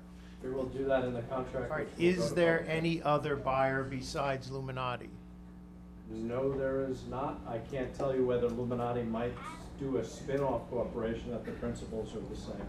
I see, but so they might become I mean, there is Might be. this There- entity that's referred to, so they might. Every major corporation has, well, I shouldn't make a blanket statement. Major corporations often have corporations wholly owned or, more than 51% owned by separate holding corporations for land sales, sir. So it may be that it's a different arm of Illuminati. And when will that become All clear? to comes the out, public? every single thing will be painfully vetted in the public hearing, and you're welcome to come back and speak. Okay, the final point that I'd make is we have also been put up a SurveyMonkey poll, which is intended to be objective in its phrasing and content. And you might find interesting, in some ways it's reinforcing to what you want to do in that there is a majority that favor the sale of land, although there's a distinction between those who favor the sale of the smaller portion, what had been referred to as 600 acres. That was a 32% or 33% support, while the support for people favoring all of the land being sold was smaller, was 18. In any case, it was a 51% majority. That's wonderful. However, You can wrap it up. You're at 7 minutes. okay, however, if you ask, should Illuminati be barred from construction of housing anywhere at EPCAL, 95%. Okay, So, thank you, sir. Okay. Have a good day. Does anybody else wish to be heard tonight? All right, we're going to take a motion to adjourn. You better step up, line up, because we're going to adjourn the hearing. Go ahead. Step up, line up. 5 minutes, please. I ask you to limit your step up. I ask you to limit your testimony to 5 minutes. Okay. Hi there. My name's Nicole Bray and my husband, John Enghauser.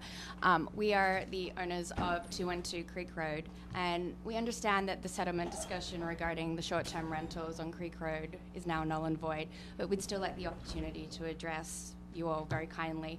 My husband and I, we feel like this is such a special place in our hearts. We got married there. We're starting a family, and this is a place where we look to raise our children. The proposed short-term rentals really have such wonderful benefits for us and our family. It supports the local economy as well. Short-term rentals, they help subsidize the cost of running our home by contributing to paying our local taxes and the significant insurance costs for being on the beach. Many businesses in Wading River are small mom-and-pop shops. And these businesses such as Mesquite, Brecky, the Smokehouse, they all rely on summer rentals to help them thrive through the summer and make ends meet through the winter. We understand that removing short-term summer rentals will inevitably destroy their business.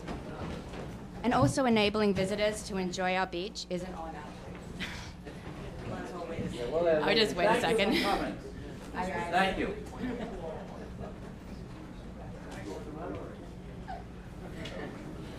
Enabling visitors to enjoy our beach is an honor. It is such a special place that should be shared. Our intent is not to churn and burn on renters and disrupt the community, but allow families to enjoy the special place and help the North Fork thrive economically. We're aware that there have been a few, yet some very loud voices opposing short-term rentals, some from people who oddly don't even live on Creek Road. which makes me concerned that there are more vicious personal attacks at play.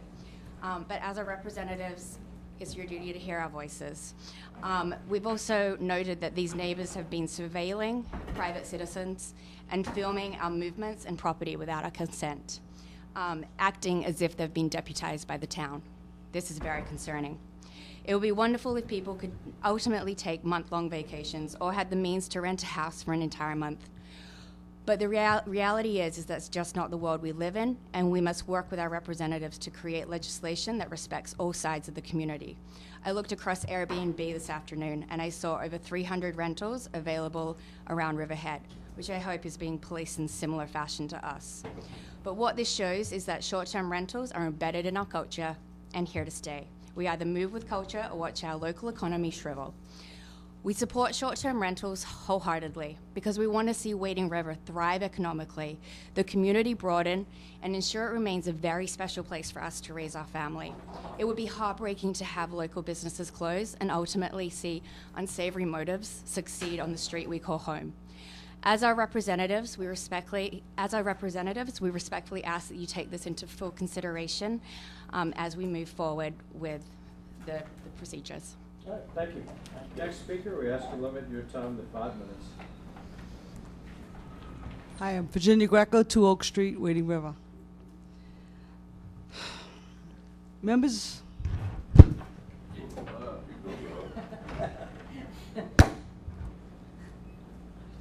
of the town board, in September 2016, we were presented with an offer from your town attorney, Ms. Thomas. You offered us to allow us to rent short-term in exchange of $100,000.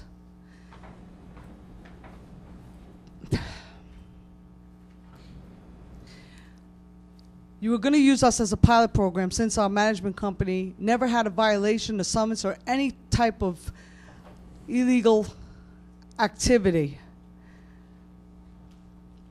So, in lieu of maybe lowering the 30-day rental law to less time for rent. Okay, 7 months went by and still no settlement. Actually, it's been 9 months. And finally, there was a settlement presented to us where I and my attorney, Ms. Pat Moore, spent hours getting paperwork together. Garbage companies, insurance policies, pretty much signing our whole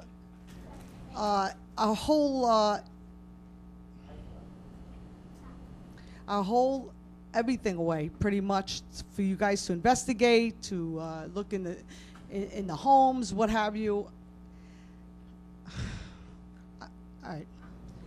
Anyway, in lieu of this settlement, while we were settling, I should say, there were police enforcement walking door to door with flashlights in homes that were occupied by residents. Also, the deputization of Mr. Jim Sawney and Dan Sakowitz, harassing us civilly and trying to take away a constitutional right. We prepared papers for settlement. We did everything in your bad faith. Now we have to get rid of or cancel all these people's vacations, or the ones that we can't cancel, they will stay for free. One person I had to call on the phone and told them they cannot come and visit Wading River, Riverhead, this year. And all they could say is, what do I tell my ailing mom that's dying and this is her only wish? The stories that I've heard over the phone could bring goosebumps to your back. Why was this settlement offered? Why was this offer offered to us if we couldn't do it? Why did they play games with us? Why did we spend so much money in legal fees? The neighbors that complained too. They also stopped you guys from beach rights, and they sued for La Plage's parking lot. This is just ongoing complaints. But I was nice enough to stop renting my home years ago just to appease them and to live there, to be able to afford to live there. And so, And now we're here, and I ask you why. Why is this happening? You can address the board members individually. We're not gonna. All right, Mr. Walter, engage. I guess, I know you're opposed to the 2-week Not rental. gonna engage. You have a minute left if you could wrap it up. But why do you oppose the 2-week rental? You have a minute left. You can wrap it up.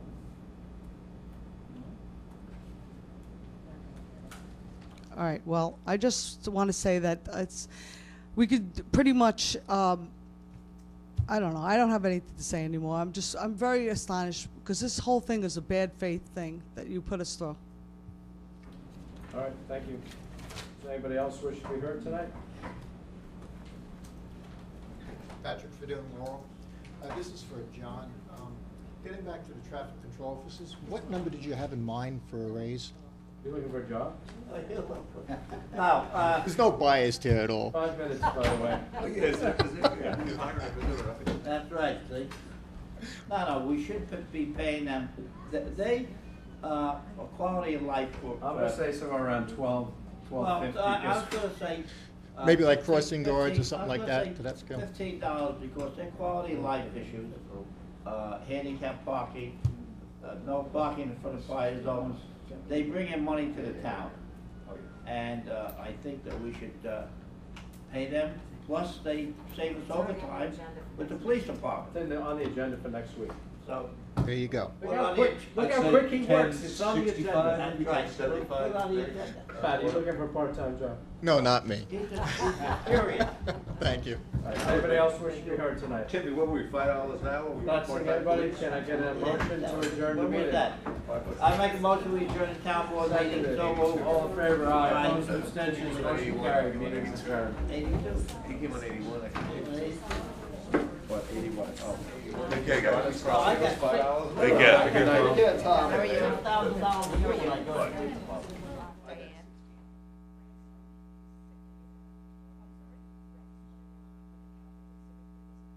Oh, okay.